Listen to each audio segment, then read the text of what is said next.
आज मैं आपसे एक ऐसे टॉपिक के बारे में बात करने जा रही हूँ जिसमें मुझे आपके बहुत सपोर्ट की ज़रूरत है। अगर आप कुछ नहीं कर पाएंगे तो प्लीज़ इस वीडियो को शेयर ज़रूर कर दीजिएगा आप सभी, क्योंकि इस टॉपिक में बहुत सारे अवेयरनेस की और उससे भी कहीं ज़्यादा एम्पैथी की ज़रूरत है। मैं आपसे बात करने जा रही हूँ डिसेबल कैडेट्स के बारे में। ये वो कैडेट होते हैं जो एनडीए, आईएमए और ओटीए जैसी मिलिट्री एकेडमीज में ट्रेनिंग के दौरान जिनको सीरियस इंजरीज हो जाती है और उनको बाहर निकाल दिया जाता है, मेडिकली बोर्ड आउट कर दिया जाता है बिना किसी मेडिकल कवर के, बिना किसी कॉम्पनसेशन के और बिना किसी तरह से रिहेबिलिटेट किए हुए। ये सारे बच्चे जो होते हैं मोस्टली मिडिल क्लास बैकग्राउंड से आते हैं और जब ऐसा हादसा उनके साथ होता है ना, तो सिर्फ उस कैडेट की, सिर्फ उस बच्चे की जिंदगी नहीं खराब होती है बल्कि उनका पूरा परिवार बिखर जाता है, उनके परिवार के सपने टूट जाते हैं। वो होनहार बच्चे होते हैं कि आप किसी माँ बाप के दिल का हाल समझ सकते हैं जिनका जवान लड़का या लड़की परमानेंटली व्हील चेयर बाउंड हो या अस्पताल के किसी बिस्तर पे पड़ा हो कोमा में।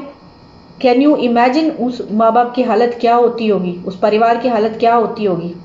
और ये अपनी लोन बैटल लड़ रहे हैं। ऐसे जो डिसेबल कैडेट्स के जो परिवार हैं और ये डिसेबल कैडेट है, ये 1985 से 2020 हो गया आज तक अपने हक की लड़ाई लड़ रहे हैं। बट और बहुत ही सिंपल नॉमिनल डिमांड्स है इनकी। जैसे ये कहते हैं कि हमें एक्स सर्विसमैन का दर्जा मिलना चाहिए, हमें कॉम्पनसेशन मिलना चाहिए, हमें मेडिकल कवर मिलना चाहिए, मिलिट्री अस्पतालों में हमारे फ्री का जो इलाज है वो ऑथोराइज होना चाहिए।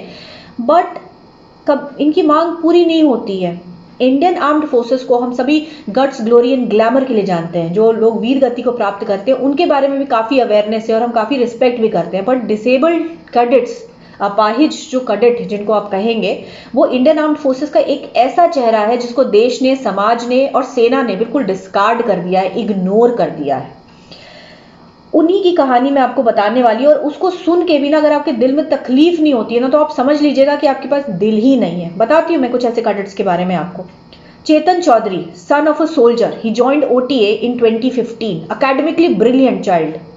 चेतन चौधरी बचपन से थ्रू आउट 90% और उनका एक ही सपना था कि वो अपने फादर से भी अच्छे सोल्जर बने। उन्होंने इंडियन आर्मी में भी टीएस एंट्री के थ्रू दाखिला लिया। अब टीएस एंट्री इंडियन आर्मी की one of the toughest entries में से एक होती है। उसका जो कट ऑफ ही होता है वो पीसीएम में, फिजिक्स केमिस्ट्री मैथ्स में 80 to 90% होता है और हजारों बच्चों में से सिर्फ 90 बच्चे चूज किए जाते हैं टीएस एंट्री के लिए इंडियन आर्मी में। मतलब कि ये वो बच्चे होते हैं जो अगर सिविल में इंजीनियरिंग ऑप्ट करें, पीसीएम के ये बच्चे, तो इनको आईआईटीज खड़गपुर और कानपुर जैसे आईआईटीज में बहुत इजीली एडमिशन मिल जाएगा और अपनी मनपसंद के सब्जेक्ट में पढ़ेंगे और कुछ सालों में करोड़ों डॉलर कमाएंगे। पर क्योंकि ये बच्चे, इनको देश सेवा का जुनून था, इसलिए ये इंडियन आर्मी ऑप्ट करते हैं। चेतन चौधरी भी इनमें से एक थे और एक बॉक्सिंग टूर्नामेंट के दौरान इनका ब्रेन डिसलोकेट हो गया, क्वाड्रिप्लेजिक हो गए, इनके चारों लिम्स ने काम करना बंद कर दिया। 2020 हो गया, आज 5 साल हो गए और आज की डेट में उनकी जो सबसे बड़ी उपलब्धि है वो ये है, अगर वो अपनी उंगलियां थोड़ी सी हिला लें और थोड़ा सा चल पाए तो। Kartik Sharma, topper of a Sainik School and he was selected for NDA in his first attempt in 2015। बहुत ही रिगरस फिजिकल ट्रेनिंग के दौरान एक स्पाइन इंजरी हो गई इनको।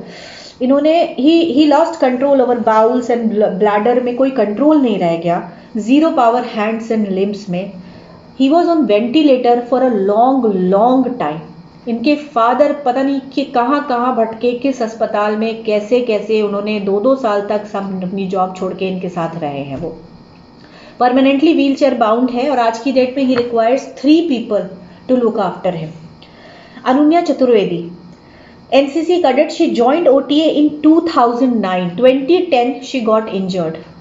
Long hospitalization, 3 surgeries of a neck. जो फिजिकल एंड मेंटल ट्रॉमा इस लड़की ने झेला और इसके परिवार ने, उसको शब्दों में नहीं बयान कर सकते हैं। But I still say that she is one of the lucky few, actually one of the rare जो लकीज हैं, क्योंकि शी हैज एन एम्प्लॉयमेंट, वो काम कर सकती हैं आज की डेट में।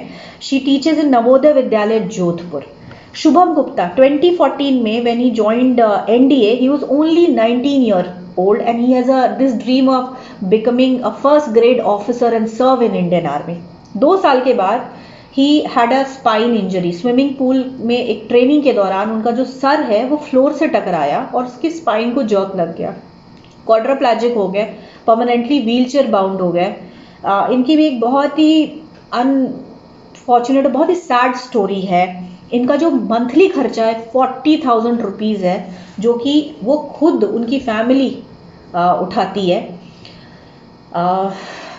शुभम गुप्ता की। और ये सिर्फ 4 नाम नहीं है, ऐसे 1985 का डेटा उठाएंगे ना, 1985 से 2020 तक का, तो ऐसे 400 डिसेबल्ड कैडेट्स आपको मिलेंगे, ऐसे 400 फैमिलीज मिलेंगी जो टूट चुकी हैं, जिनको सिस्टम सपोर्ट नहीं करता, देश नहीं सपोर्ट करता। भारत में एक कानून है जो कहता है कि जो भी गवर्नमेंट एम्प्लॉय है या जो सरकार के लिए काम करते हैं, जो सरकारी कर्मचारी हैं, अगर वो मेडिकली अनफिट कर दिए जाते हैं ट्रेनिंग या सर्विस के दौरान, तो भी उनको सारे बेनिफिट्स मिलेंगे, उनको सैलरी मिलेगी, उनको पेंशन मिलेंगे, लाइफ लॉन्ग बेनिफिट मिलेंगे, और उनके स्टैचर के हिसाब से, चाहे वो एक प्यून हो या आईएएस ऑफिसर हो, उनको रिहैबिलिटेट कराया जाएगा। पर ये रूल जो है ना, वो इंडियन आर्म्ड फोर्सेस के ऑफिसर कैडेट्स पे अप्लाई नहीं होता है। रिक्रूट्स पे भी होता है, जवानों पे भी होता है, बट ऑफिसर कैडेट्स पे नहीं होता। और क्यों नहीं होता है, इसका कोई रीजन नहीं है। इनफैक्ट इन बच्चों को जब थ्रो आउट किया जाता है, इनके किसी तरह का रिहैबिलिटेशन का कोई प्रोग्राम भी नहीं है गवर्नमेंट के पास।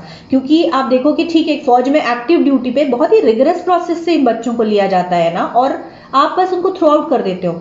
आप एक्टिव ड्यूटी में नहीं रख के अगर दूसरी कई ऐसी जॉब्स होती हैं जिनमें इनको आराम से इनको रिहैबिलिटेट कर सकते हैं, और ये बहुत अच्छा परफॉर्म करेंगे, क्योंकि ये ब्रिलियंट बच्चे हैं जिनको रिगरस प्रोसेस के साथ चुना गया है।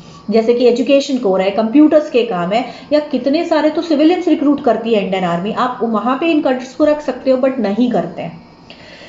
और इसका कारण मेरी बात हुई इसी सिलसिले में अंकुर चतुर्वेदी नाम के एक शख्स से, जो मुझे लगता है कि इंडिया में एकमात्र ऐसे शख्स हैं जो डिसेबल कैडेट्स के लिए आवाज उठा रहे हैं। कोई एनजीओ नहीं है, कोई किसी दूसरे इंसान के बारे में तो मैंने नहीं सुना कि जो इन्होंने डिसेबल कैडेट्स के बारे में बातें करते हैं। इन्होंने कई डिसेबल कैडेट्स को सुसाइडल टेंडेंसी से बाहर निकाला है, कई फाइलें, पिटीशंस डाली हैं, आर्मी हेडक्वार्टर, डिफेंस मिनिस्ट्री के कई चक्कर लगाए हैं, क्योंकि खैर वो खुद भी एक डिसेबल कैडेट रहे हैं। इस वजह से वो उनका दर्द समझते हैं। उन्होंने मुझे बताया कि आर्मी हेडक्वार्टर बहुत कोशिश करती रही है डिसेबल कैडेट्स का हक दिलाने के लिए, और 4th पे कमीशन से कर रही है आर्मी हेडक्वार्टर। फाइलों पे फाइलें निकाली हैं कि भाई डिसेबल कैडेट्स को उनका हक मिलना चाहिए, कॉम्पनसेशन, एक्स सर्विसमैन वगैरह वगैरह। और डिफेंस मिनिस्ट्री भी सपोर्ट करती है। ये फाइलें पता है कहाँ रुकती हैं? ब्यूरोक्रेटिक चैनल पे। जो पे कमीशन है, कभी पे कमीशन पर अटक जाती है, कभी एक्स सर्विसमैन का वेलफेयर बोर्ड है वहां पे अटक जाती हैं, या अलग अलग लेवल पे जो ब्यूरोक्रेटिक लेवल है, जो इंडिया का एक ब्यूरोक्रेसी का एक सिस्टम है ना, वहां अटक जाती है। रीजंस पता है ये ब्यूरोक्रेटिक पीपल क्या देते हैं? ये कहते हैं कि इन कैडेट्स को इनका हक इसलिए नहीं दिया जा सकता है क्योंकि ये एक्टिव ड्यूटी पे नहीं थे। तो आप बताइए कि ट्रेनिंग के दौरान अगर एक कैडेट ड्यूटी पे नहीं होता तो क्या वो एडवेंचर स्पोर्ट पे होता है? क्या वो बॉक्सिंग या स्विमिंग कर रहा होता है एडवेंचर स्पोर्ट्स के लिए? आपके अंदर थोड़ी सी भी इम्पैथी नहीं है। और ये मांग इसलिए भी नहीं पूरे हो पा रहे हैं क्योंकि इनका नंबर बहुत कम है, सिर्फ 400 नंबर है 85 से अभी तक, आप अगर डेटा उठाएंगे तो ये कोई प्रेशर नहीं बना पाते हैं। और इसमें देखिए कि अगर कुछ कॉम्पनसेशन इनको दिया भी जाएगा ना, तो रेवेन्यू को भी कोई फर्क नहीं पड़ेगा। बट क्योंकि इन जो डिसेबल कैडेट, ये अपाहिज जो कैडेट है ना, उनकी कोई यूनियन है, ना कोई ऑर्गेनाइजेशन है, ना कोई चैनल है, ये बेचारे बेडरूम से बाथरूम तक तो जा नहीं पाते, ये क्या करेंगे? तो क्या हमारा फर्ज नहीं बनता कि हम इनकी आवाज बने, हम इनके लिए आवाज उठाएं? प्लीज आप सभी #डिसेबल कैडेट यूज करिए और बोलिए कि डिसेबल कैडेट्स को एक्स सर्विसमैन का दर्जा मिलना चाहिए, कॉम्पनसेशन मिलना चाहिए। इस वीडियो को ज्यादा से ज्यादा शेयर कीजिए, अथॉरिटीज को टैग करिए। इन डिसेबल कैडेट्स के लिए आज आप लड़िए। जय हिंद।